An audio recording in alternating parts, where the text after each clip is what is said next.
Nicola Sturgeon? And does she owe your colleagues, the 38 who lost their seats, and the voters, an apology?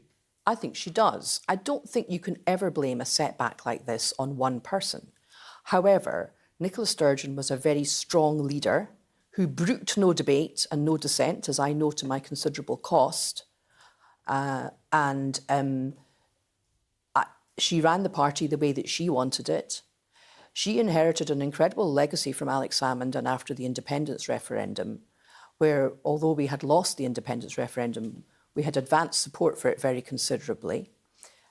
She was re-elected as First Minister in a wave of optimism, as we were, those of us who were elected in 2015, when the SNP got 56 out of the then 59 Scottish seats. And then thereafter, she was presented with a series of opportunities after the Brexit referendum, and during particularly the early years of Boris Johnson's premiership before he got his majority in 2019, that ought to have been able to have been exploited to further the cause of independence.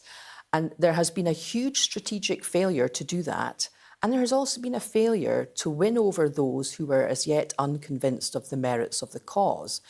Now, when the SNP was riding high, it was because we were seen as competent. People started to have more confidence in the idea that Scotland could be a self-governing nation because the SNP had performed competently at Holyrood. I also get the point that you get the sense that you also think this is also an issue of the character of the Sturgeon government. You, as it were, fell out with her about a number of things, but including the issue of gender recognition and so on. Did you feel that in the end you were basically excluded and shut out of your own party? Absolutely.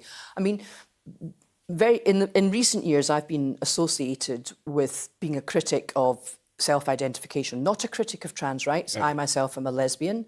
I'm a human rights lawyer. Of course, I support human rights for everyone and equality for everyone. What I don't support is the right of any man to self-identify as a woman with next to no safeguards. And my views on that are in line with public opinion in Scotland.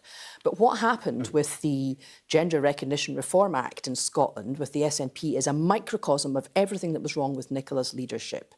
It was an ill-thought-through policy that was never debated or voted for on the floor of the SNP conference.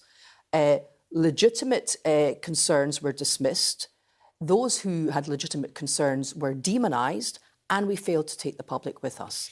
That is a microcosm of how she governed. Long before I fell out with Nicola about gender recognition reform, I made myself very unpopular by suggesting that our independence strategy needed to be looked at and discussed. And I felt that she was reversing us very slowly up a blind alley on the independence strategy. Is the outcome of all this, just very briefly, that independence is on the shelf for a while? Well, I wouldn't say that. I think it's important to understand that it seems that support for the SNP has become decoupled from those who support independence. It wasn't a big issue on the doorsteps during the election campaign. But I think it would be foolish for the incoming Labour government, and certainly foolish for incoming new Scottish Labour MPs, to assume that the constitutional question is off the table in Scotland. By the way, just quick yes or no question. Are you going to be standing for Holyrood next time round? Well, I'm going to take some time to think about what I'm going to do, so I'm not ruling anything in or out at the moment.